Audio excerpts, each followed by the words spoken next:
Today, we've got a special lecture topic in which we're looking at the transition from Rome as a republic to Rome as an empire. And there's some specific things within this story we want to pay attention to. I mean, after all, most of the reason we're doing this history is because we're interested in the connection between the Roman story and the biblical story.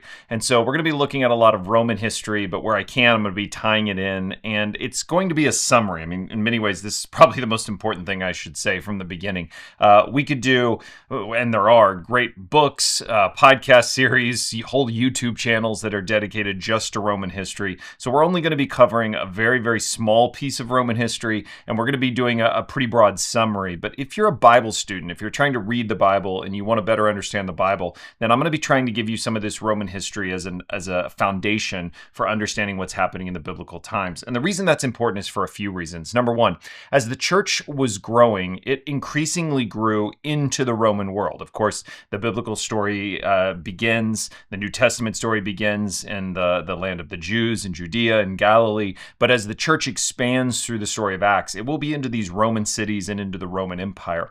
And even in places like Judea and Galilee, this is the second point, Rome is a constant backdrop, a constant presence. You can be sure that Jesus, his disciples, the characters we encounter in Luke's gospel as we've been working through, they would have known the Roman history that we're looking at today too. And then number three, I think, and hopefully by the end of this lecture, I can really show you this. Jesus comes and the church is born at a really interesting historical moment in the story of Rome. In many ways, in sort of human history, Rome being this sort of important moment in human history. You have within Rome this important moment, the rise of an empire, the transition from a republic, these certain emperors or these individuals, that all of this history is taking place at the exact same moment that Jesus becomes incarnate and is born and the church is being born. And so I want to show you some of the comparisons there that I think are hopefully interesting, but also helpful for seeing what Luke in particular, but other biblical writers are doing with this Roman story. So a little bit of a review to be able to make sense. We're going to have to jump back. And so Rome first enters the biblical story during the intertestamental time. Now, if you're subscribed to the YouTube channel, if you're watching these videos elsewhere, I've got a whole special lecture that covers just that intertestamental history, particularly the leaders from Alexander the Great. We actually go all the way through Herod the Great and his sons, the Herodian dynasty. But we're going to have to backtrack just a little bit because I talked some about Rome in that lecture, but I want to look at the specific moment, trying to figure out where to start this history, where to end this history. There's a moment in 63 BC where Rome inserts itself into the biblical story, into the land of Israel. And I think that's a good place for us to be able to start. So a little bit of review and then we'll get into some new stuff. But there was a great Roman general named Pompey. And in 63 BC, Pompey comes and captures Jerusalem. And it's a fairly complex but interesting story on how there was at the time, the Jews were being ruled, Judea was being ruled by what is known as the Hasmonean kingdom. So this is from the Maccabean revolt that had rebelled against the Seleucid, the Greek kingdom, after Alexander the Great had conquered the land of Israel. After his death, it was split amongst his generals. The two that are relevant to the biblical land was the Seleucid kingdom to the north, the Ptolemaic kingdom to the south in Egypt. The land of Israel flipped back and forth, but eventually it was under the Seleucid control, who had a sort of forced Hellenization. They were forcing the Jews to become more Greek, which caused a lot of problems. You eventually get the Maccabean revolt. I cover all of this in much more detail in that other video. And eventually the Maccabean revolt leads to an independent Jewish state ruled by this line of kings known as the Hasmoneans. And at the point in 63 BC, we're looking at two brothers end up in conflict with each other over who should be ruling, who should be king. And so you have this kind of Jewish civil war taking place within this Hasmonean dynasty. And it's at this point that both of these, so these two brothers are Hyrcanus II and Aristobulus II. Both of them go to Pompey, this great general who has been campaigning through the east. He's now to the north in what in the ancient world was called Syria. And they both go to plead their case to Pompey, hoping that Rome and this growing power of Rome will side with them in this internal civil war. And with the power of Rome behind them, one of the two brothers will be able to seize control. Initially, Pompey sides with Aristobulus, but he asks the two brothers to stay as he works out a plan for that transition. Aristobulus does not. He goes back to Jerusalem and begins building an army to basically eliminate his brother, this rival power. That makes Pompey upset. He's not taking orders. Pompey marches on Jerusalem. Now, probably Pompey sees this as a shrewd politician who's been conquering this region. He sees this local instability, this civil war, as an opportunity for Rome to assert power. And so as he moves on Jerusalem, Aristobulus refuses to give him access to the city. So now you have Pompey in a kind of siege, particularly with Aristobulus he was originally supporting. The historians say that some of Hyrcanus, the other brother's supporters, opened a side gate and allowed Pompey's troops into the city. And so you have in 63 BC the fall of Jerusalem. There's a story of Pompey actually entering the temple, seeing what was inside. You have Rome inserting itself and taking control of Judea and Jerusalem. And I always think it's helpful to point out that Rome enters this story not because it saw Jerusalem, wanted Jerusalem, the land of the Jews, and came and took it. But you actually have conflict within the Jewish community as they invite Rome to come in and mediate. And through being unable to do so, Rome takes control of it. It's really kind of a sad moment, I think, because in many ways they invited this upon themselves. And from this point on, the land of the Jews, Judea, Galilee, will be under the control of the Romans. That begins here in 63 with Pompey. You also have, at that point, no longer Aristobulus in Pompey's favor. Eventually, Hyrcanus, the other brother, will be named the ethnarch, which is a kind of local king or ruler over Judea. But he's now a client under the power of Rome, under Pompey, who's captured the city. A little bit of review here, but the other important name that you need to sort of square away, because we're going to come back to some of this later on as Rome's story develops. But the other important figure that emerges from this time period is a man named Antipater. Antipater was technically Idumean, which means he was from the region of Edom to the south, the ancient region of Edom. It was during the Hasmonean rule, this intertestamental period, that the Hasmoneans actually began to expand the land of Israel, and they conquered this kingdom of Edom and forced the Edomites, the Idumeans, to convert to Judaism. So even as adults, the adults were circumcised, they became Jews just because they were a part of this Jewish kingdom. And one of those descendants, one of those Idumeans, was a man named Antipater. And Antipater had been serving as a kind of advisor, a political advisor to Hyrcanus. So when Hyrcanus eventually emerged on top, Pompey giving him this position, Pompey recognized early in the negotiations that these two brothers were not that capable, and that Antipater was really the power, the kind of force, the muscle, the brain behind the operations of Hyrcanus. So even though Hyrcanus will get this position, increasingly Pompey is doing business with Antipater. Antipater is gaining more and more power behind the scenes and really sort of leading the nation in many ways. Antipater, and the reason he's going to be important, is Antipater is the father of Herod the Great. So it's through Pompey and his relationship with Antipater, some of the history we're going to see coming up to Rome, that the Herodian family, that Herod the Great will eventually come to power. And it's through Rome inserting itself here in 63. So I bring this up now as a little bit of a review, but it's going to be important. We're going to return to it in just a little bit. So let's start our official section of Rome by looking at in 63 BC, when Rome is inserting itself into the land of Israel. Rome is currently in the state of being a republic, or what is often known as the late republic. So it's worth us describing because in this lecture, we're going to see the transition from Rome as a republic to Rome as an empire with an emperor. So we need to understand a little bit of the context and where Rome is at the time. Now, the Roman Republic was ruled by a kind of democratic system. In many ways, even some of the ideas we have of our philosophy of politics in the West today has been shaped largely by Greek thinking, but also Roman thinking. So you'll see some overlaps. But there were three major governmental bodies in Rome as a republic. So first you had the Roman Senate.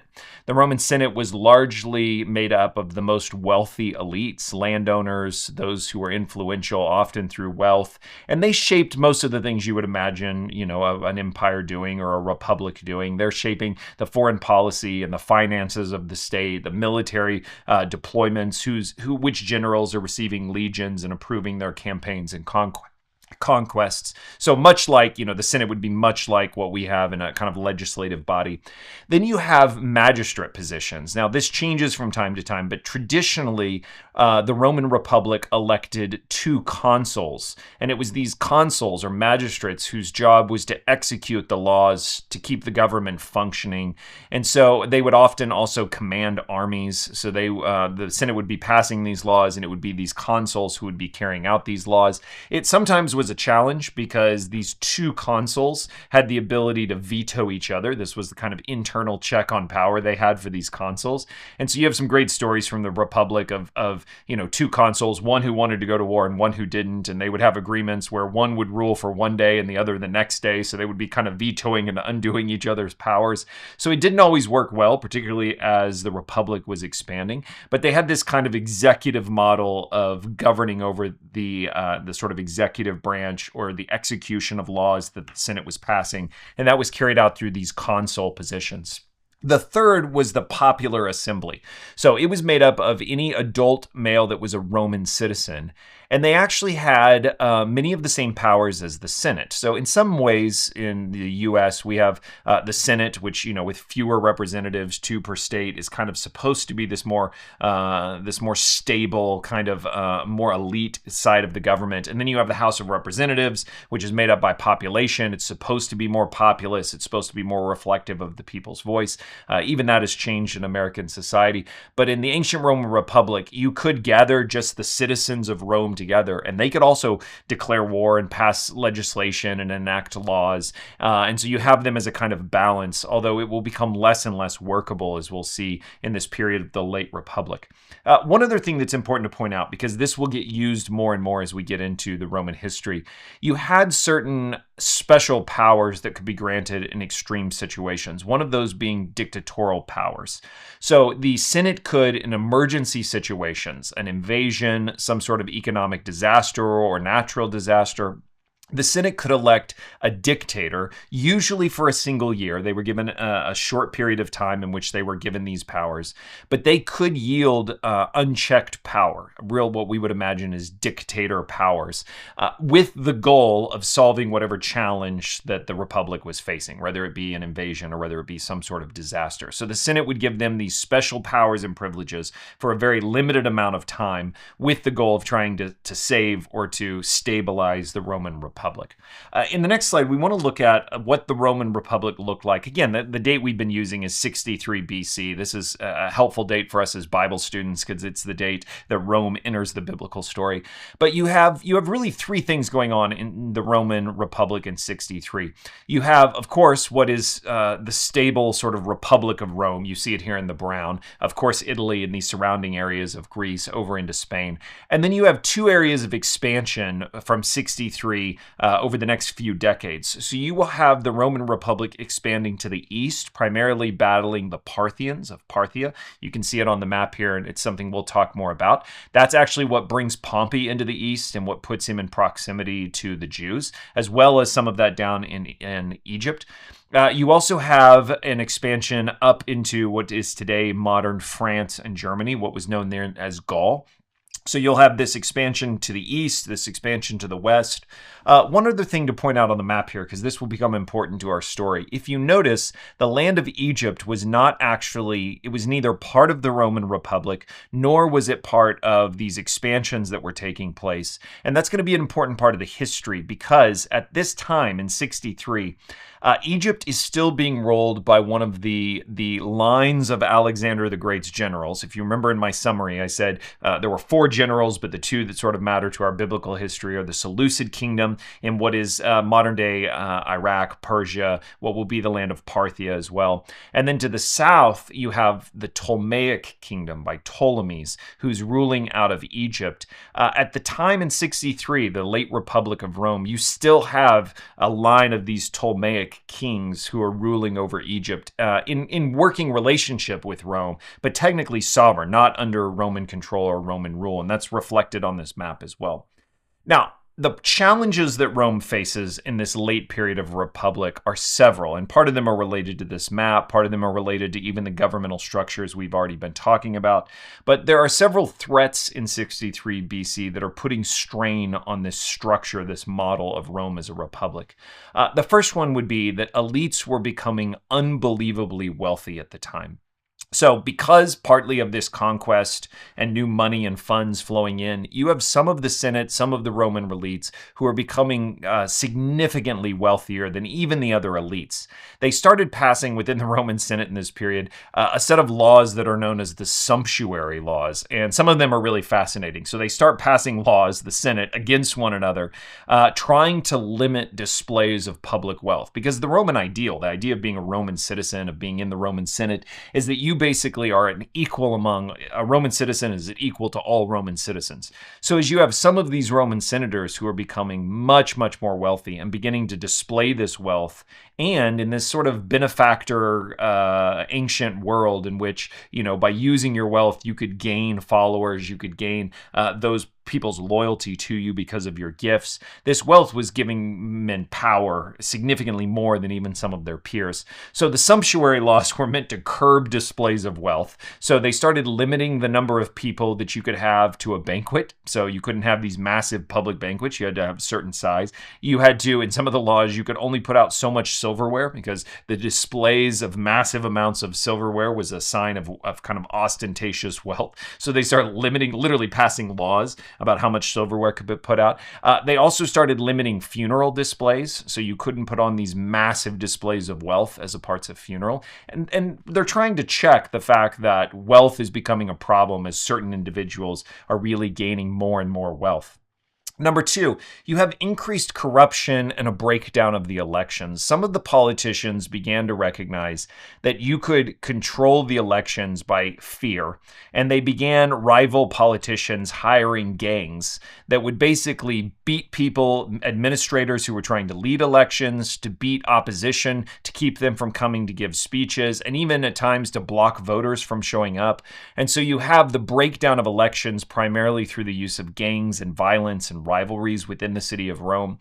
You have the rise of power of great generals who command increasingly what you could think of as private armies. So I'd already been talking about Pompey in the East. His success, and because the Romans loved victory, he becomes this sort of recognized populist figure. And imagine, if you're taking legions of troops as far away as the land of Parthia, the land of modern-day Israel, these troops are with Pompey under his leadership for years at a time, and they're gaining wealth through this conquest. And so these armies become increasingly loyal to their commander. What is Rome when you've spent years on the edges of the frontier? It's this general, and it's through this general you've had success, and the people love the stories of success.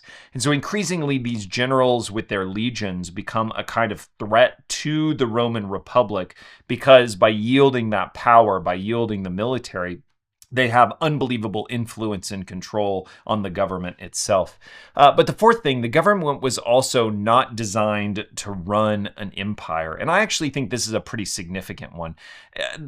Rome was good at governing Rome and the state of Rome, and even having drawn much of its political philosophy from the ancient Greek city-states, you have the kind of government that works really well for a local population and region. But I mean, just like I was talking about, the senators at this time are caught up worrying about each other's wealth and limiting displays of it. Meanwhile, there's administrative needs in these regions far, far away on the other side of the Mediterranean. And so these generals become really the de facto rulers of those areas. You have the inability of this local city-state kind of republic to administer all of the land and this empire that it's actually building beneath it. And so it ironically becomes more and more focused on these small local political issues, and it puts strain on its ability to administer the growing land that's a part of the republic.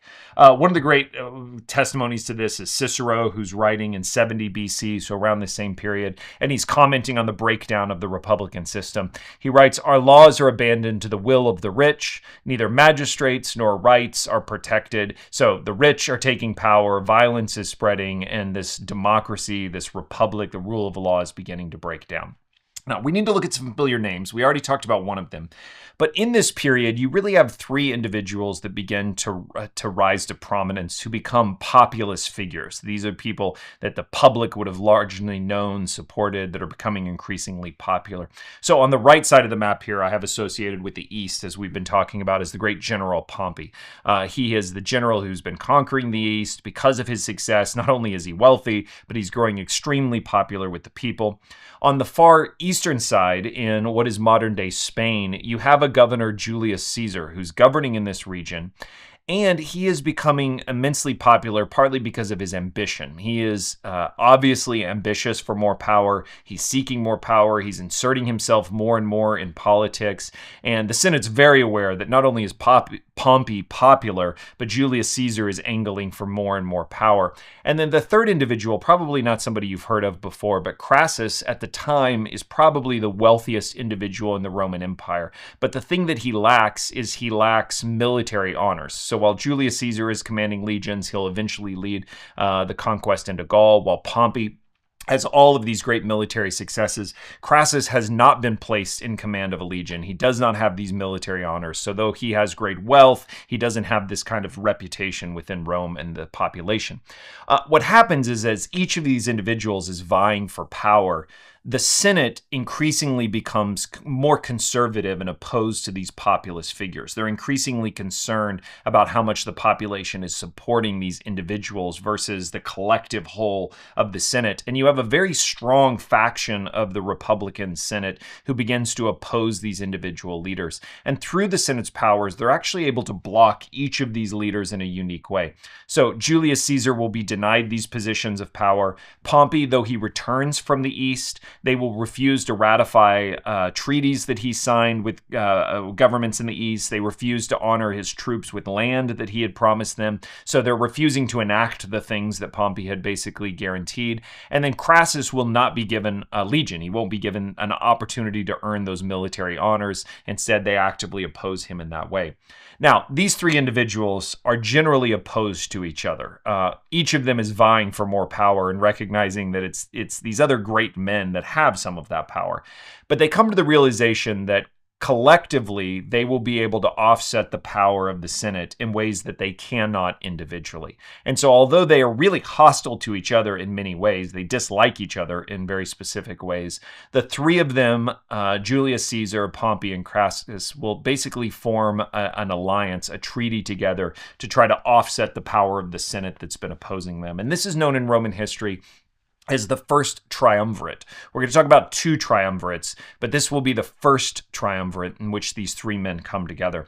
And pretty quickly, through their power, through their wealth, through their popularity, they're able to achieve the goals that they had set out for. So the three political in alliance together, Caesar is elected to one of the consul seats, so he gains one of these real prominent positions of power, and through that, he will be given armies to go and conquer Gaul.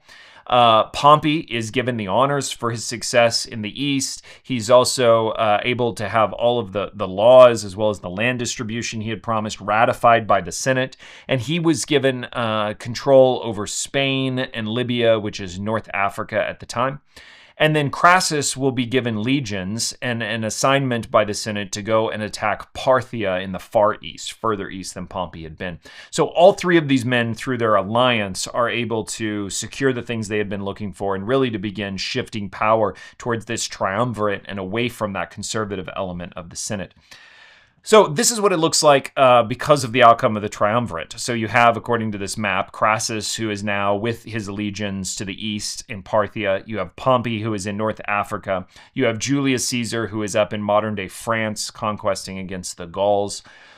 The thing you'll notice on this map is none of these men are functioning or governing out of Rome. Rome ends up left without any of these three in control. And so problems begin to emerge. These three men, the triumvirate, has undermined the administrative powers of Rome. They've undermined the Senate, but now none of them are in Rome. And so you increasingly have, as we talked about before, more problems with violence and gangs and corruptions. And Rome, in some ways during this period, becomes somewhat ungovernable.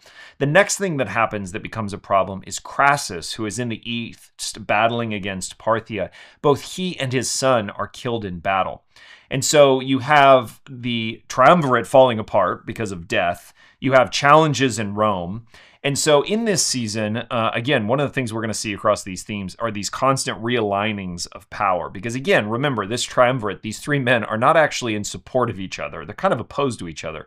They've just simply recognized that the enemy of my enemy is my friend. And by working together, we'll sort it out amongst ourselves later. But the real enemy was the Senate. And so they've been opposing the Senate. But now with Crassus's death, the Senate reaches out to Pompey and asks him to return and restore order to Rome.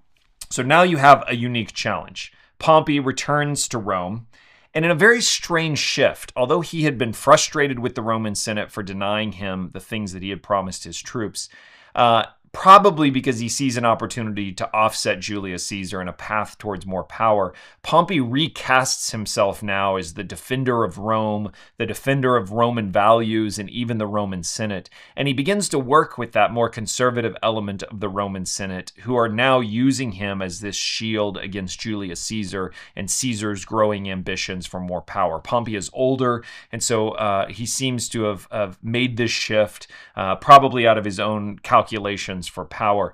But you end up in a situation where this triumvirate is now two individuals, both of whom were really only in this for power anyways, and it's becoming increasingly likely that there's going to be conflict between these two powers.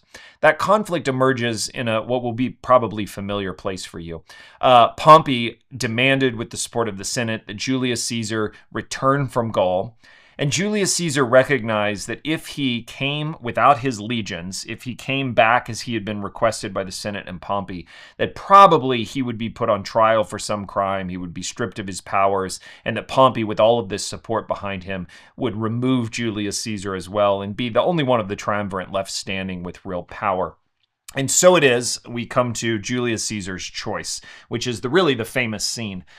Julius Caesar in 49 BC finds himself north of what is called the Rubicon River. And he has a decision to make. The Rubicon has been thought of as the border of Italy, the border of Roman power here. They have the whole region. But what's important about the Rubicon is it was the expectation that generals would leave their legions behind.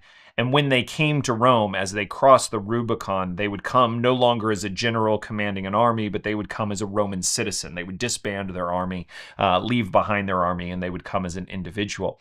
And this is what Pompey's expecting Julius Caesar to do, that he'll cross the Rubicon as a Roman citizen, an individual. He'll come back and probably stand trial. But Julius Caesar recognizes that it'll be the end of his political career if he does. And so he has to decide if he chooses instead to bring his legions, who are loyal to him in Gaul, if he marches his troops across the Rubicon River, then it's basically an act of civil war. He will be declaring his refusal to answer to Pompey and the Senate, and instead be declaring war by marching his troops on Rome. Ultimately, Julius Caesar makes the decision to do that. It's the famous line that he will cross the Rubicon, and Suetonius basically records it as him saying, as he makes this decision, the die is cast. Julius Caesar really felt like he had no other choice. He had to cross the Rubicon. He had to march his troops on Rome because the Senate and Pompey had given him no other options. And so at this moment in 49 BC, this kind of famous Roman moment, Julius Caesar crossing the Rubicon, you have this civil war now between these two great men, Julius Caesar and Pompey. Julius Caesar, one of the things that has always marked his leadership, particularly as a military commander, was his decisiveness in battle. It's actually one of the things that will play out important in his conflict with Pompey. When Julius Caesar makes the decision that it's civil war, he wastes no time. He marches his legions across the Rubicon and directly on to Rome. And he moves so quickly that Pompey, as well as much of the Senate, are forced to flee the city and to rally troops. And so the place they will end up meeting, Julius Caesar and Pompey, is a famous battlefield in what is today the modern state of Greece. And they will meet in this battle at Pharsalus. Pharsalus is the name of this famous battle. Again, Julius Caesar proves decisive in the movement of his troops. It's probably his speed, although he has a smaller army. It's the decisiveness of his movement towards action. Pompey had been marked by a kind of slowness to action throughout his career as well. And so Julius Caesar and his legions actually are victorious at Pharsalus. And because of that, Pompey is again forced to flee. He's fled from Rome, now to Greece.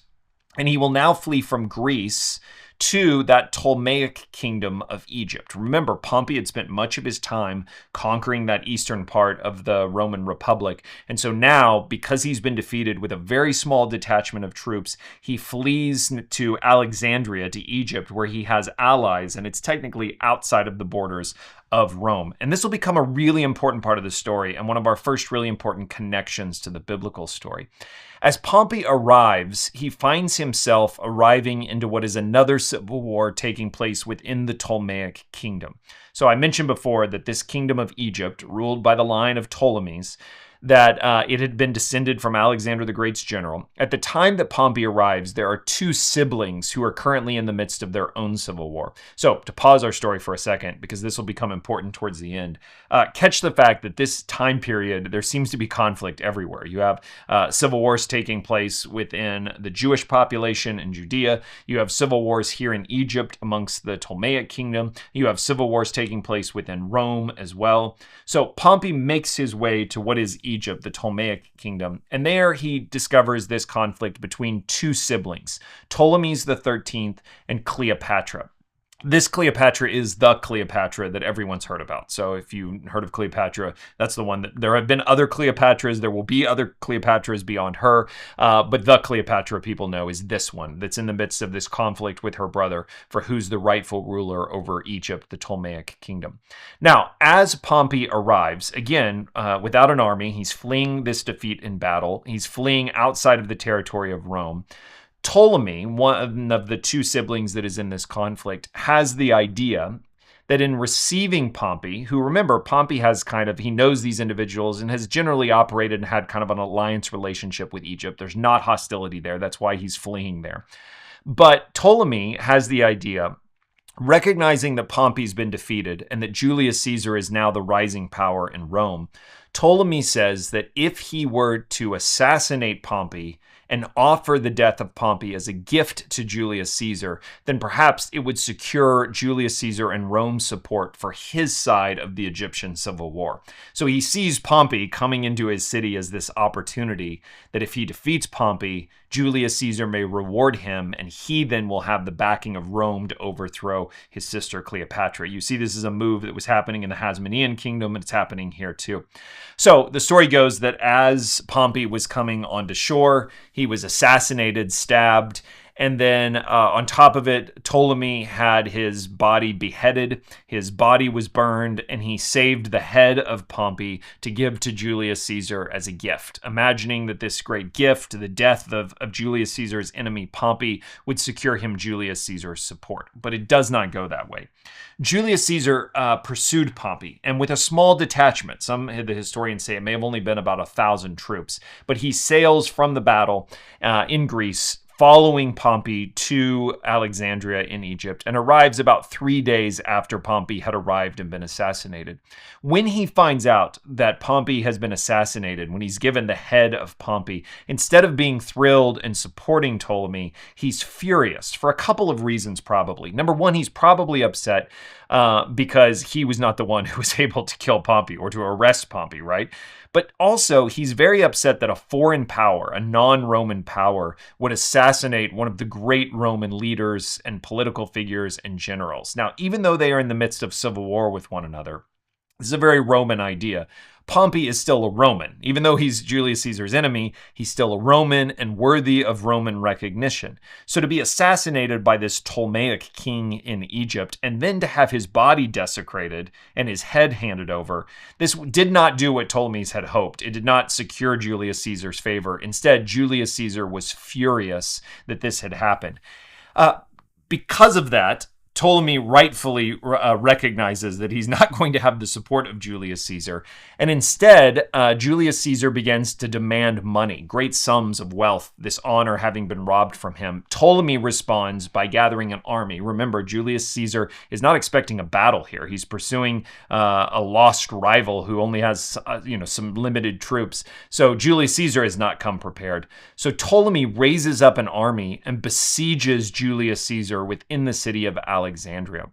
Some of the ancient accounts suggest that this may have actually been this siege, the event where the library of Alexandria was burnt. So we know that there was a great, impressive library. Scholars would love to have been able to know, and it was supposed to be the best in the ancient world, that it was eventually burnt down and its contents lost. And many of the ancient historians point to this particular event, the siege of Ptolemy on Alexandria, trapping Julius Caesar and his small detachment of men inside of the city. Caesar is outnumbered. He's probably in this moment in one of his most vulnerable states in all of Julius Caesar's story. He does not have his legions, his troops. One of the ancient writers says that the wind shifted and they were neither able to escape, and it would take time for his actual army to come and relieve him. Nobody knew this was taking place. And so he is in a very vulnerable spot. Now, in the midst of this, Cleopatra, this will become a theme for us as well, too. Cleopatra has herself smuggled in behind the siege lines to Julius Caesar, one of the sources says in a laundry basket, to make her appeal for why Rome and Julius Caesar should support her. And in this meeting, Julius Caesar falls in love with Cleopatra. He'll actually end up having a son with Cleopatra. But the real problem here is now he may be in love with Cleopatra and they may have some future plan, but the two of them are still besieged within the city of Alexandria. They're stuck and surrounded by her brother's army, bent now on destroying both of them. The way this connects to the biblical story, and I think this is fascinating. I told you there'd be some names we would return to. But you have, remember, Julius Caesar, Cleopatra, besieged in Alexandria, Egypt. Where would support come for Julius Caesar in this moment? Where would Julius Caesar find a rescue? It's a fascinating place. It is Hyrcanus, remember the two Hasmonean brothers, Hyrcanus, who gathers 3,000 Jewish fighters, as well as other fighters from the region, maybe up to 10,000. And they are led into battle to rescue Julius Caesar and Cleopatra by Antipater, that individual at the beginning in our review I told you would come back up. So Antipater, the father of Herod the Great, comes with this army, including Jewish fighters from Hyrcanus, and he fights Ptolemy and frees Julius Caesar and Cleopatra from this siege in Alexandria. Now, because of this, Julius Caesar gave mass amounts of honor and recognition to Antipater. He gave him Roman citizenship. He began to call him a personal friend of Caesar, and my favorite of all of them, he frees him from any future taxes to Rome. So he basically just begins to pour out these honors on him. In fact, once in the future, when Antipater was facing his own kind of political rivals, particularly with Rome, he's said to have shown the scars on his body and have pointed out that he secured these scars by delivering none other than Caesar when he was in need. So Julius Caesar and Antipater establish a relationship here, and it's primarily because of this that Herod the Great will be able to come to power, that these Herodian kings will be educated in Rome and in many ways grown as Romans. It's why Roman influence will become increasingly important within the land of Judea. So the biblical story, Herod the Great, it's hard to imagine, but if Antipater, his father, had not rescued Julius Caesar, or if Julius Caesar had been killed before his chance of rescue, not only would the biblical story have probably been different, but the Roman story certainly would have been different, having lost Julius Caesar. But you have this really interesting connection at the time between these two individuals.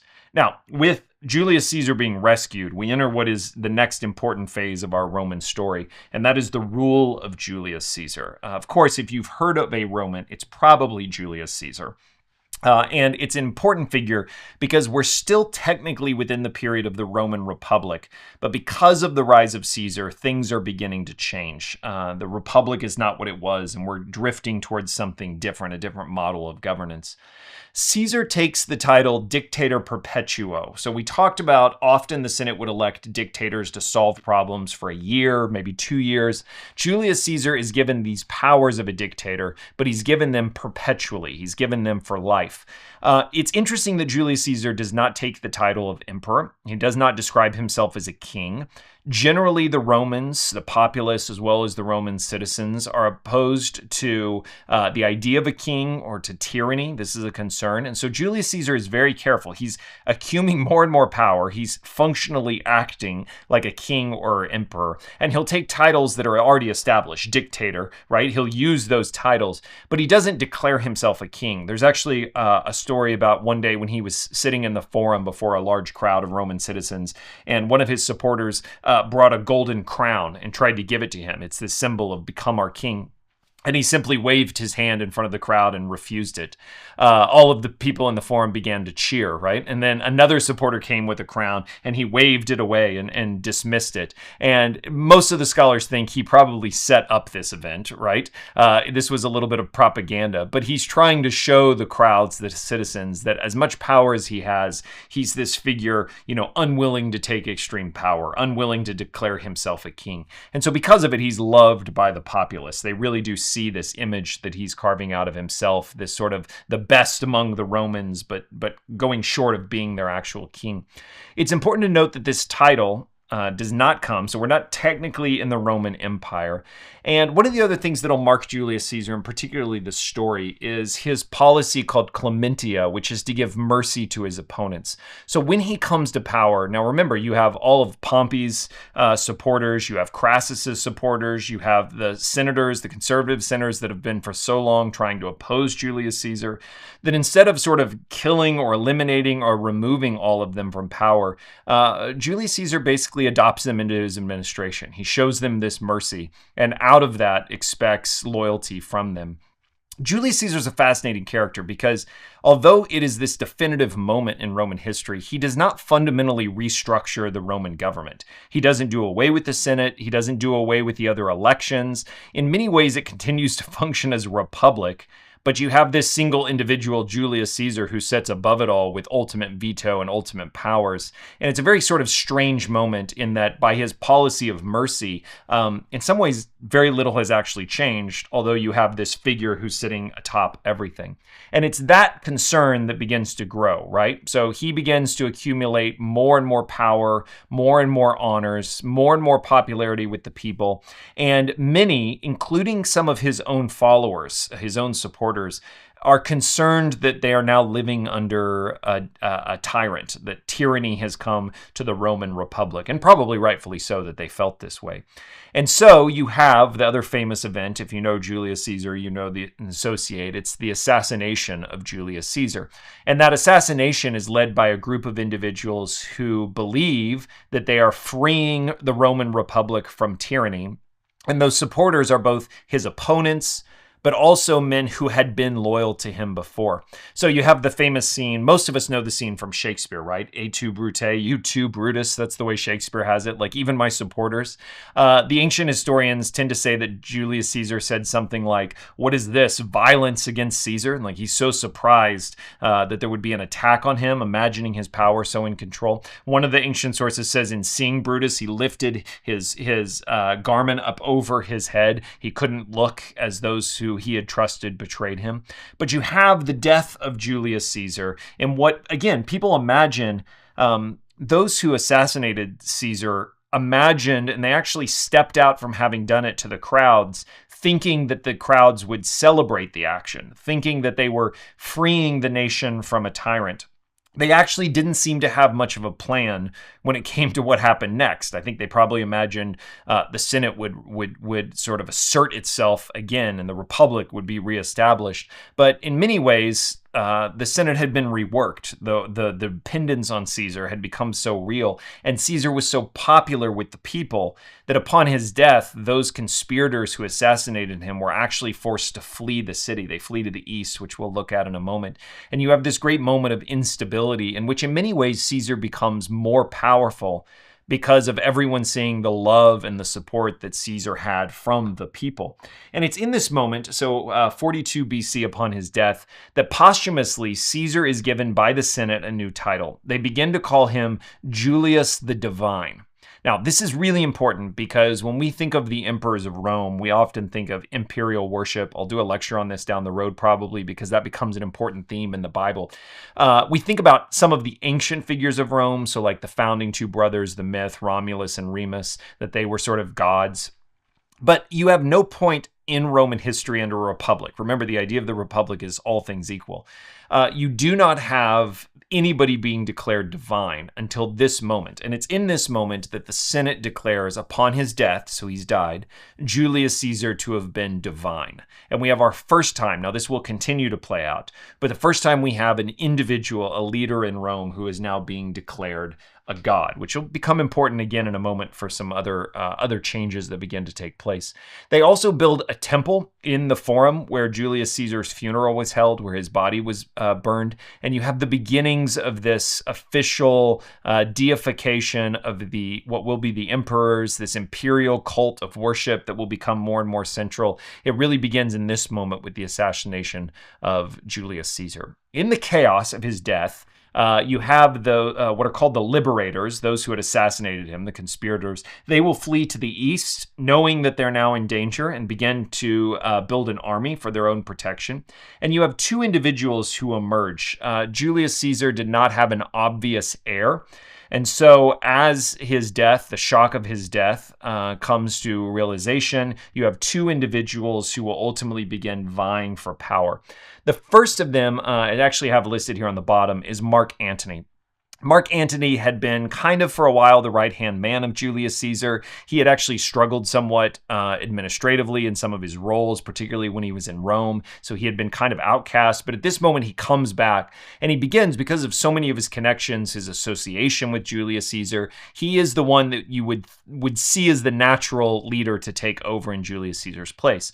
But as they begin to read Julius Caesar's will, Julius Caesar has an unexpected act. He adopts an adult son named Octavian, who was at the time 18 years old. Now, that seems a little strange for us when we think of adoption. It's usually children. We don't really have a practice of adopting adults, but this was actually very common in the ancient world for a couple of reasons. If you had a lot of wealth and a great estate, and you had no heir to give it to, the infant mortality rate and the childhood mortality rate was very high in the ancient world. So should Julius Caesar have adopted a child, there was a good chance that child would not survive to adulthood to actually carry on the family line. So it became common to adopt an adult because that adult could immediately begin administering the estate and also had overcome that obstacle of reaching adulthood in the ancient world, which probably meant, he had a greater chance of surviving longer. And so this was a fairly common practice, and it was unquestioned whenever it was read that Julius Caesar had adopted Octavian, who was his nephew, an 18-year-old nephew, that he had adopted him now as his son. This is not the kind of thing where they would say, yeah, but it's not really his son. They took this very seriously. So he is, from that moment on, he takes the name Caesar Octavian.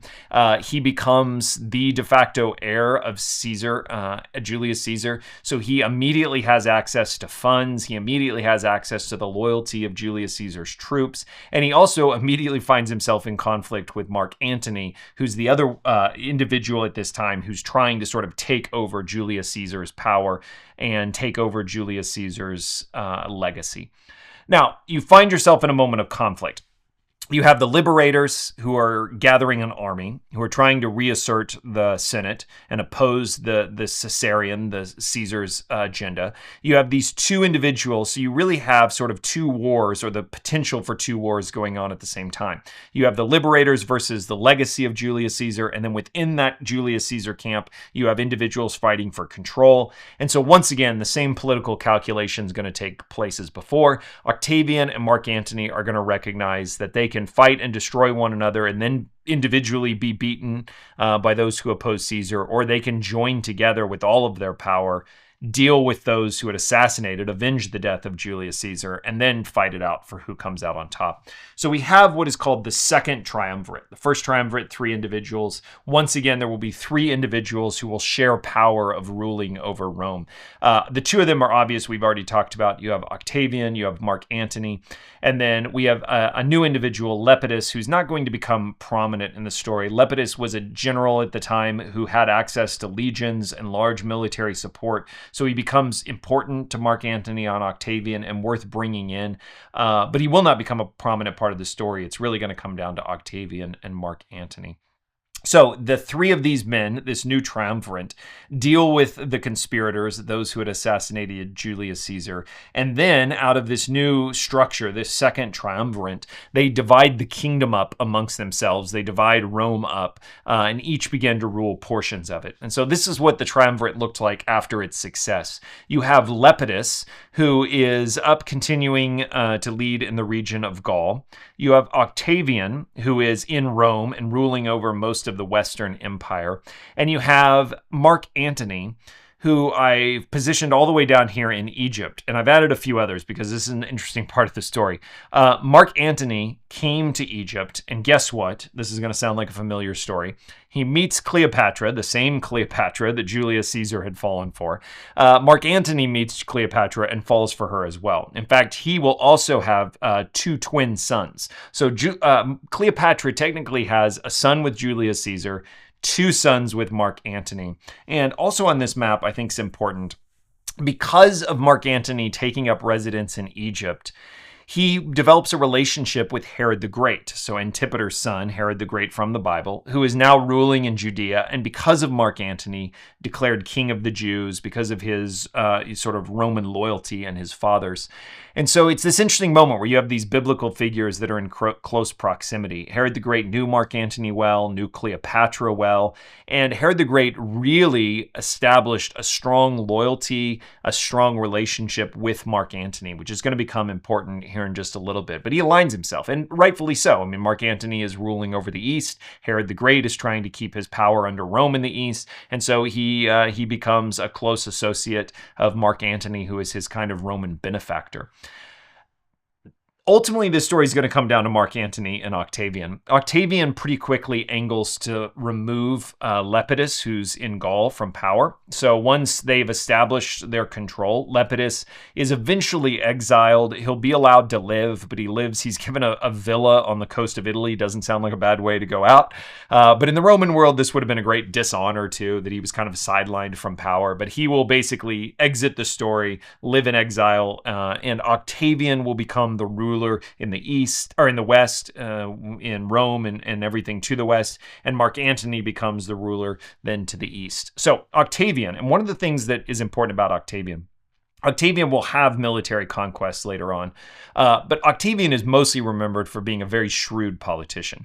So he knows there are now two individuals left from this triumvirate. There is Octavian himself, who's ruling in Rome. There is Mark Antony in Egypt, and he's looking for ways to get rid of Mark Antony. It's hard to do because Mark Antony has a lot of loyalties. He has military support. He has those old connections from Julius Caesar, as well as all of the support of these vassal kings like Herod the Great in the East. And so Octavian, instead of directly attacking Mark Antony, he begins a propaganda campaign in Rome to try and reduce the popularity of Mark Antony. And he does this through a pretty shrewd way. I actually want to read you some of it. This is from one of the ancient sources, Cassius, who basically is describing propaganda that was going around about Mark Antony that Julius Caesar was spreading. So it's about Cleopatra and Mark Antony. So again, this is rumors spreading around Rome. For she, that's Cleopatra, had enslaved him, that's Mark Antony, so absolutely that she persuaded him to act as a gymnasiarch. So he's ruling over the gymnasium in Alexandria. To the Alexandrians, this is it's a little bit of a blow. Here's this great general, this great leader, and what's he doing? He's ruling over the gym in Alexandria. And she, Cleopatra, was called queen and mistress by him, had Roman soldiers in her bodyguard, and all of these inscribed her name upon their shields. He is treating her as if she's a queen. Now remember, we just talked about this. The Romans, even Julius Caesar, did not take the title king. So for Mark Antony to be calling Cleopatra a queen, this is beneath a Roman citizen. A Roman is not supposed to be subjected to any sovereign rule. They're a Roman citizen. And Mark Antony, of all people, is calling Cleopatra, this foreign queen, his queen, and even Roman bodyguards supporting her. She used to frequent the marketplace with him, joining him in the management of festivals and in the hearing of lawsuits, and rode with him even in the cities, or else was carried in a chair while Antony accompanied her on foot along with her eunuchs. So this is scandalous.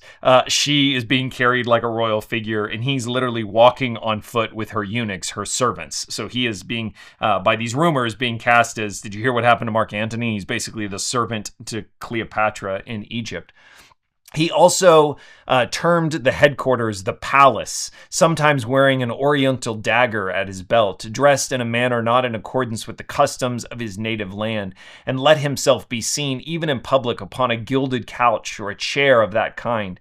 He posed with her for portraits, painting, and statues. He represented Osiris and Dionysus, and she as Selena and Isis. And the more than them all else made him seem to have been, and this more than all else seemed to have made him been bewitched by her through some enchantment. So in other words, he's down here pretending not to be Roman, but pretending to be Egyptian, and presenting himself like an Egyptian god, and like he's ruling with an Egyptian queen. And so the rumor spreading around Rome, again, spread primarily by Octavian and his supporters, is that Mark Antony is under some sort of spell by this foreign power, that he's been enslaved through enchantments by this foreign queen.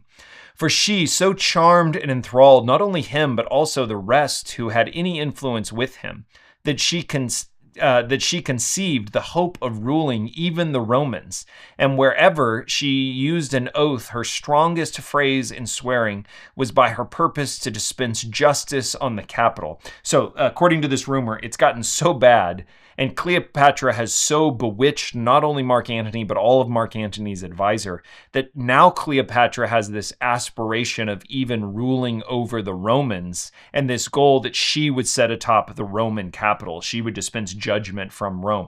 Now, that's outlandish because she's not Roman. She's a foreigner, right? She's living in Egypt, the ruler of Egypt. But it is a possibility because, remember, she has 2 sons with Mark Antony, and she has a son with Julius Caesar.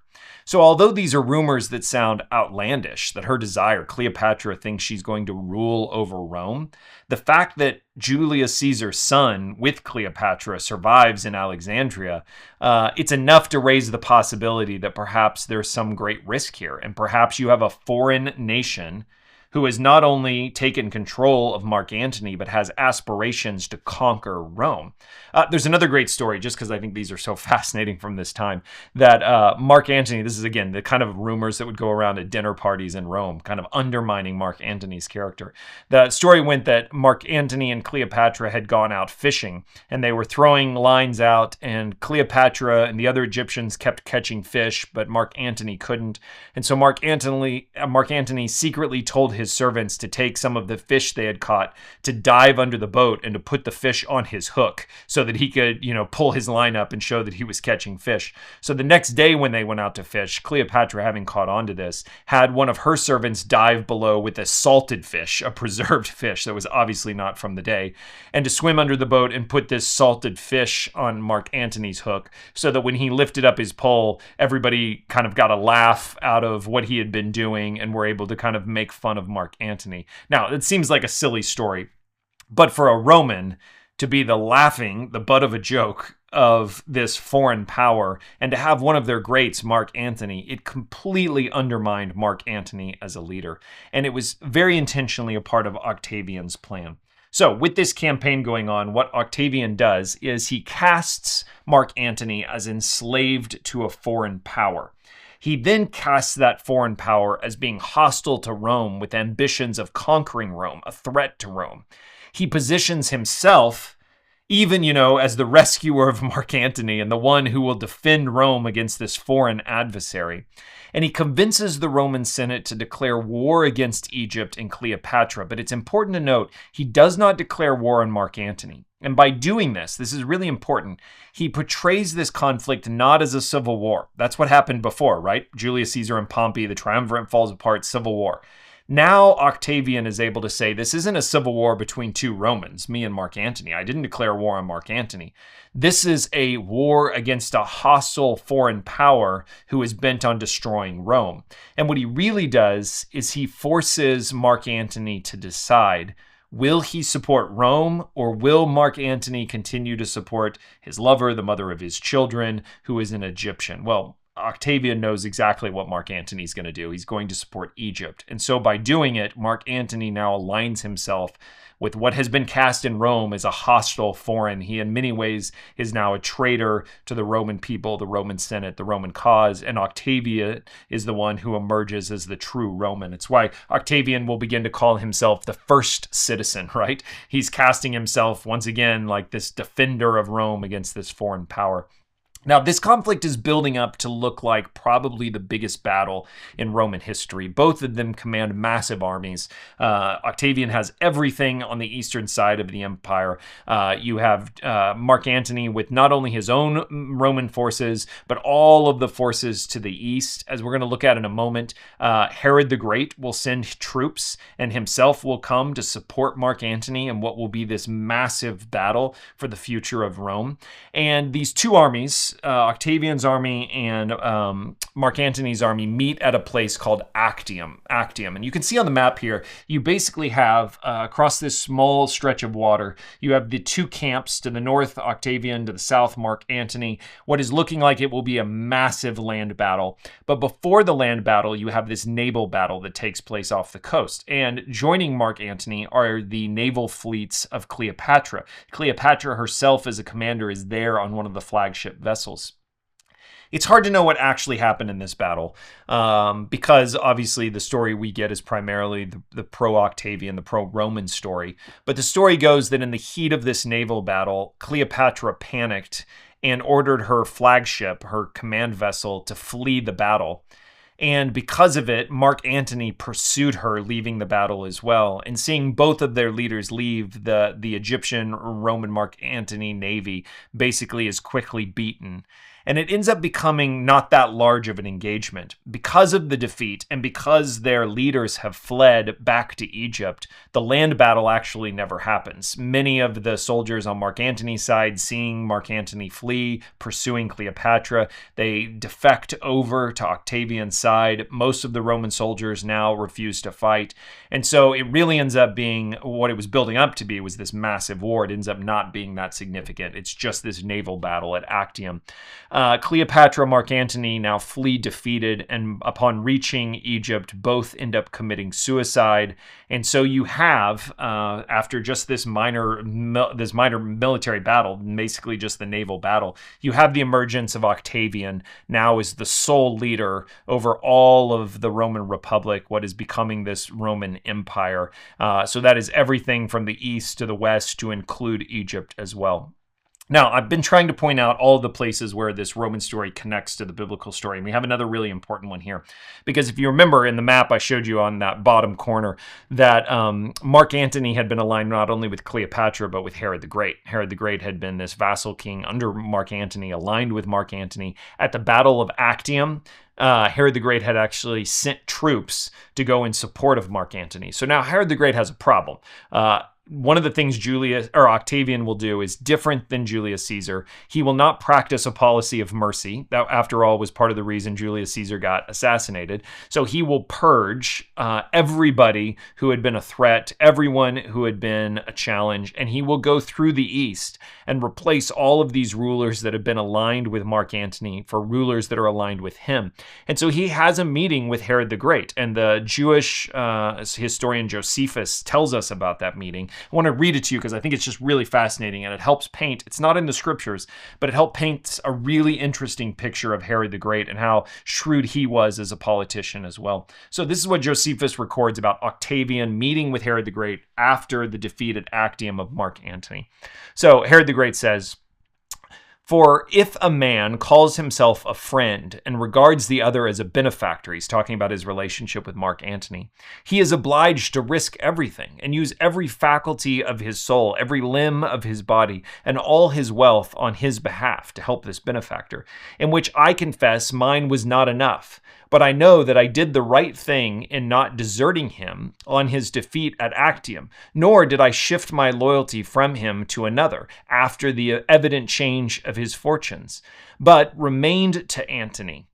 if not a valuable military colleague, at least a faithful counselor. Now, at first, this sounds like Herod the Great is making a very poor argument here, right? He's doubling down with Octavian how great his support was, that he was happy he supported him, he was faithful to him. Even when others turned their back on him, he continued to be faithful to him. It sounds like this is a poor argument for Herod the Great to Octavian. But then he says this, "So if you judge me and my zeal in serving Antony in light of your anger at him, Antony, I cannot deny what I have done, nor am I ashamed to publicly admit the great fondness I had for him. But if you forget him and consider my behavior towards my benefactor and what sort of friend I am, you will find that I will do and be the same to you." I think this is so clever. He actually argues that he should be spared and kept in power because of the kind of friend he can be to his benefactor. And his ongoing, constant support of Mark Antony is proof that if Octavian will keep him, he will be the same kind of loyal friend to Octavian. Now, this is a surprising argument, but it actually is effective. Octavian decides to keep Herod the Great, and because of that, because of reaffirming his relationship with Rome, Herod the Great's sons like Herod Antipas and Philip and Archelaus will be raised in Rome, trained in Rome. You will have the establishment of the Herodian dynasty through the New Testament period. You will have cities, Caesarea Philippi, Caesarea Maritima, named after Caesar. You'll have cities like on the Sea of Galilee, Tiberias, who's named after the Emperor Tiberius. You will have the establishment of these very Roman places, Roman culture, Roman influence in Judea with Herod the Great, partly because, as Josephus records it, this clever argument he makes and allows him to stay in power even after aligning himself with Mark Antony and then realigning himself with Octavian. That takes us back to the Roman portion of our history. It is now, with the rise of Octavian, what most scholars think as the birth of an empire. It's never quite that clean. You never have a moment where, now a law has been passed and the republic ends, and now the empire begins. These two things are sort of overlapping and unclear when is the exact moment. But generally speaking, the rise of Octavian will become the moment that Rome loses its republican powers and becomes imperial. Although there will always be a Senate, there will always be forces at work beneath the emperor. The emperor will basically rule and oversee all things and establish a line, a descendants, what will become known as the Julio-Claudian line. And that begins with Octavian.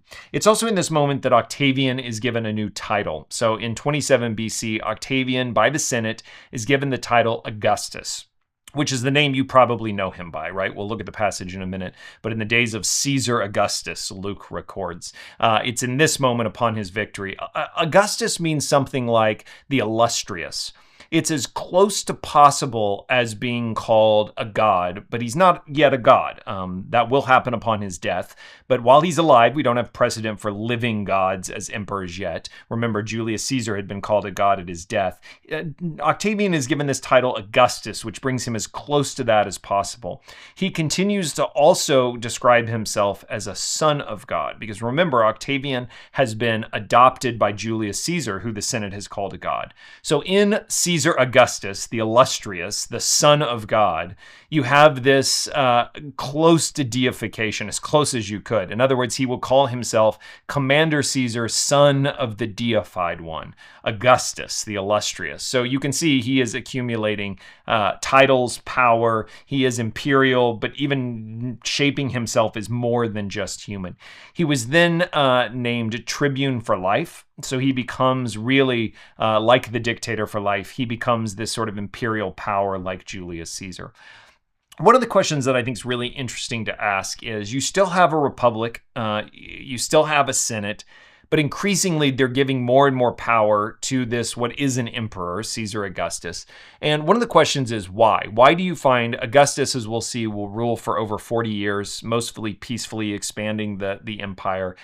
Through those 40 years, the Roman Senate will give him greater and greater powers and titles until he really does establish this empire under an emperor. And there's a few reasons. Number one, he was a shrewd political maneuverer. We've already seen that already. I mean, he knew how to accumulate power. He was very careful, like Julius Caesar, to remain humble and portray himself as virtuous. He's not this sort of mad king with a lust for power. He's always positioning himself as the defender of Rome, the first among Rome, trying to secure the future of Rome.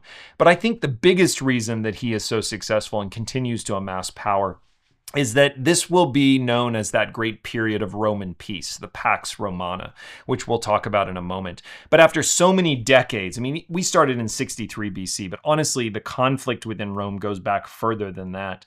After so many civil wars and so much conflict and so many Romans killing Romans, with the rise of Augustus, you have a period where I think people just said enough is enough. He'll begin to build roads and infrastructure and to really rule wisely in many ways, administratively. And so they continue to give him more and more power and titles, partly because I think the Roman people, the Roman leaders are exhausted from the conflict and they're ready for this period of Roman peace that he ushers in.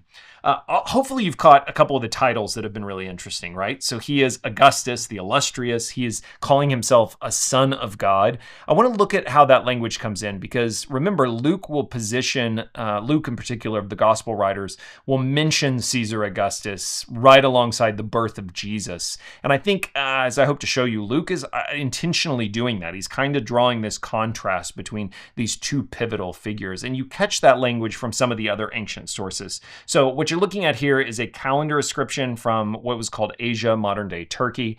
And the stone, probably around 9 BC, is marking the decision of this, what is modern Turkey, so to the east of Rome, but part of this new Roman Empire. They're marking the decision to abandon their Eastern calendar and to adopt this new Roman calendar that positions year one with the birth of Augustus.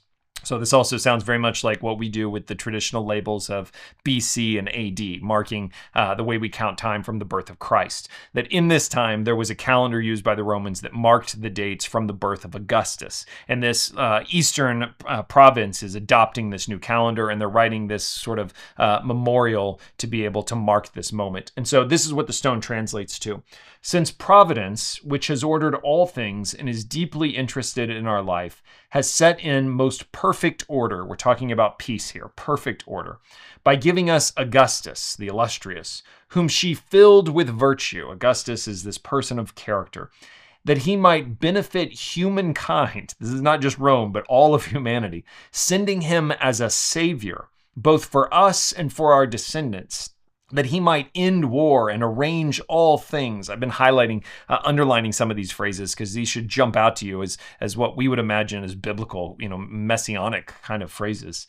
And since he, Caesar, by his appearance, excelled even our anticipation, surpassing all previous benefactors, and not even leaving to posterity any hope of surpassing what he has done, and since the birthday of the god Augustus, so this is before the Senate has declared him a god, right? Just illustrious Augustus. But in the East, they're already beginning to worship him or to ascribe to him these honors of divinity. Since the birth of the god Augustus was the beginning of the good tidings. I put in Greek here what's in the inscription, euangelion. This is literally the word we use, gospel. So what they're saying is that since the birthday of this god Augustus was the beginning of the good news, the beginning of the gospel for the world that came by reason of him. I think it's pretty obvious looking at that to begin to recognize that the way the New Testament, the way Luke and the other gospel writers position Jesus is in a very kind of opposite way of these same claims and identities and titles that Caesar Augustus was taking. We're going to see those in just a second. But to get a sense of why this would happen and what this kind of peace that this is referring to, right? He's this bringer of peace, the ordering of all things. You need to understand this era of the Pax Romana that becomes important to the gospel stories and to the book of Acts as well. So the Pax Romana was characterized by a few things. Number one, we already talked about this political stability and a continuity of government that was relatively new to the Romans after so many decades of wars and conflicts, that this period of peace under Augustus becomes highly valuable. It's also the extensive infrastructure and safety, both on roads and on the seas.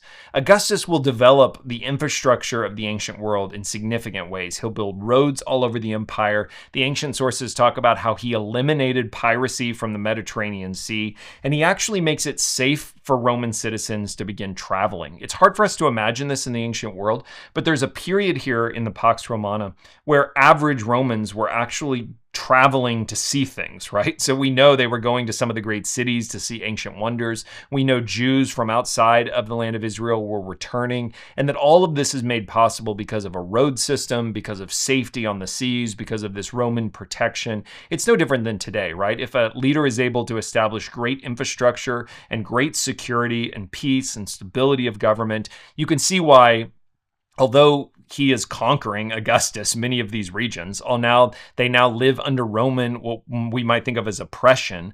Many of the locals probably felt favorably towards Rome. It's why even in the land of Judea, what is the big concern of the religious leaders, the establishment of the Jews? It's that Jesus is undermining Rome, that Jesus is risking rallying the people up against Rome. And they tend to like Rome because this stability, this peace, this influence is bringing wealth and prosperity. And so for most of these Roman cities and regions, they are not looking at Rome as this kind of, heavy hand that's crushing upon them. That will be true of factions, true of Jewish groups. There will be a later Jewish rebellion.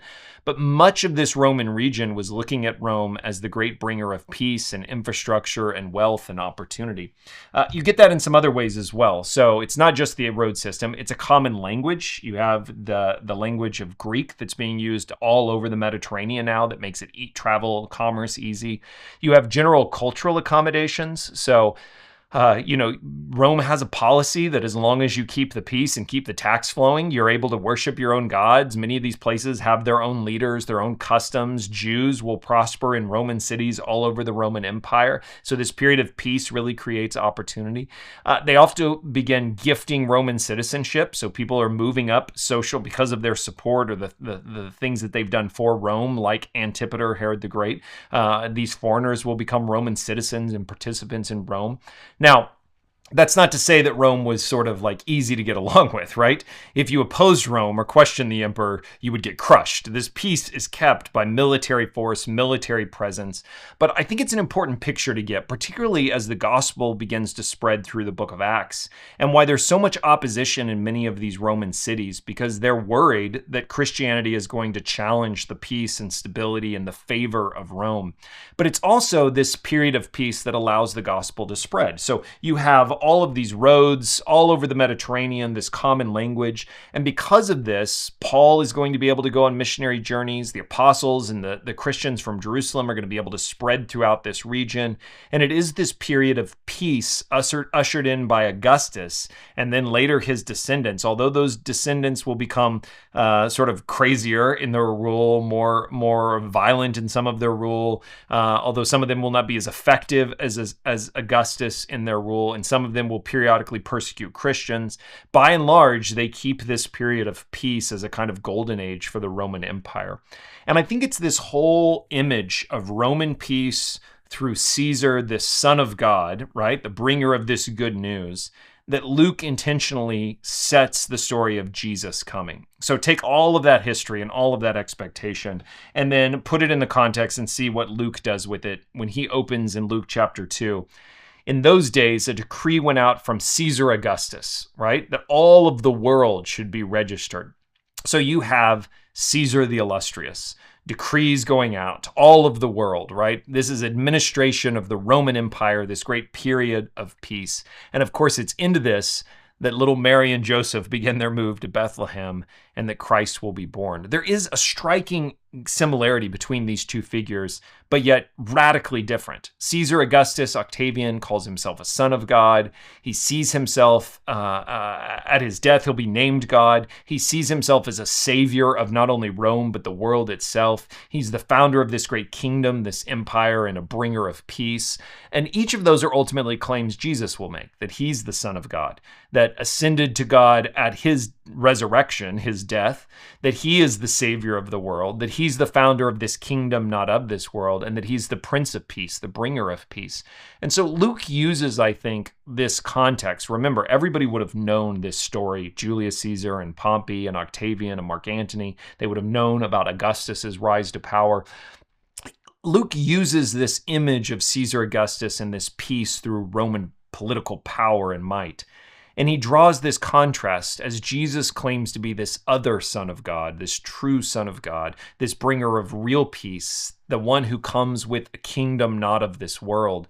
And you see why Jesus and his followers claim were a kind of direct threat to the claims of Rome. They were claiming to be what Rome was, but in this radical new way. And so hopefully as we work through Luke's gospel, you can keep seeing that. Hopefully we can get into the book of Acts and you'll keep seeing that. But it's a really, I think, a clever thing that Luke does to try to draw this contrast between these two worlds, these two powers, these two kings, these two kingdoms, Augustus and Jesus.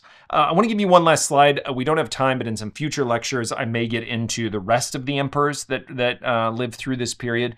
So you have, in addition to Caesar Augustus, this bringer of peace, the founder of the empire. For 40 years he reigns. And then you have Tiberius, who will follow up after him for 22 years. Tiberius is less engaged. He's less ambitious. There's increasing instability throughout the region because of it. But ultimately, he'll continue this period of peace. After him, you have Caligula, who is for just under 4 years emperor, and he's known for his kind of erratic behavior, possibly insanity as well, too. And so he begins to sort of lose it. He's assassinated in 41 AD because of this. And that gives rise to Claudius, who for 13 years rules. This is where we get this, remember the Julio-Claudian, so these two families that produce these heirs. You have Claudius for 13 years, who's administrative, conquers Great Britain, what is today Great Britain. I put little green dots here next to Augustus, Tiberius, and Claudius because of their mentions in the Bible. So obviously we just looked at the reference to Caesar Augustus. Tiberius, in Luke chapter 3, we get a mention of Tiberius. In the 15th year of the reign of Tiberius Caesar, Pontius Pilate became governor of Judea, and Herod Antipas being the tetrarch of Galilee. So again, Luke is he does it in chapter 2, he does it in chapter 3, where he'll actually drop references to these leaders. We do not have a mention of Caligula in the Bible, but he overlaps with part of the story of Acts. And then you see I've got a dot here by Claudius. We do get a reference to Claudius in Acts chapter 18. There he met a Jew named Aquila, a native of Pontus, who had recently come from Italy with his wife Priscilla because Claudius had ordered all the Jews to leave Rome. We know about this a little bit from Suetonius, one of the Roman writers that I mentioned earlier too. Suetonius says that in this time period under Claudius, that Claudius expelled the Jews from Rome. And so Claudius specifically writes, since the Jews constantly made disturbances at the instigation of Christus, he expelled them from Rome. That's what brings Priscilla and Aquila to eventually meet Paul, having left Rome. That's under Claudius. It's debated, but this reference to Christus, the Jews are constantly causing disturbances over this Christus, that perhaps it's a misspelling, or perhaps the scribes in copying down this title, that it should have been Christos, a reference to Christ. So Claudius perhaps couldn't understand what the Jews were upset about, but there was this debate about Christ, about Jesus, that was spreading through the Jewish community in Rome. And so Claudius decides to just expel all of the Jews from Rome. We don't know if that's what it was, if that's what this Christus title is, but it does seem both the Bible as well as other Romans like Suetonius records that it was under Claudius, and we have that reference to him in the Bible. And then the final of these is Nero, who of course is remembered partly for the great fires. For 14 years, Nero ruled as emperor, and it began a period of persecution, and takes us up. Basically, he's not mentioned in the Bible, although there's some arguments that perhaps he's alluded to as a figure within the book of Revelation. And so it very well could be that Nero is sort of behind the scenes in some of the images of Rome and its empires. And so you have the Julio-Claudian Dynasty, this period of Pax Romana, these emperors. And I'm going to do some lectures coming up, hopefully a series of these on Rome, because I want to show you what life would have looked like in a Roman city, maybe Ephesus. I also want to show you Roman worship and talk a little bit more about how these emperors increasingly take on deification, portray themselves as God, and actually demand worship even while they're living as gods. Because it is this whole cultural backdrop of the Roman Empire, the peace of Rome, and these key figures, these emperors of Rome who demand loyalty. It's this Roman backdrop that will really frame not only the story of the Gospels and Acts, but many of the challenges and the temptations that so many of the first Christians were facing throughout the New Testament period. I told you at the beginning this would be an overview. We could do a whole course just on this period of history. There are great books, great resources. Be happy to share some of those if you're looking to dig deeper. But if you have a question or a thought or something you'd like to contribute, you can always leave a comment. You can always reach out to me. And hopefully you find it interesting, not only the Roman history, but how tightly connected it is to the biblical story and how faithful the biblical story is to these details we know from history as well. I think just a fascinating thing to learn for history's sake, but particularly as a student of Scripture. Great to know how these things interact as well too. I look forward to seeing you in another video. Hope you'll subscribe and leave a question in the comments.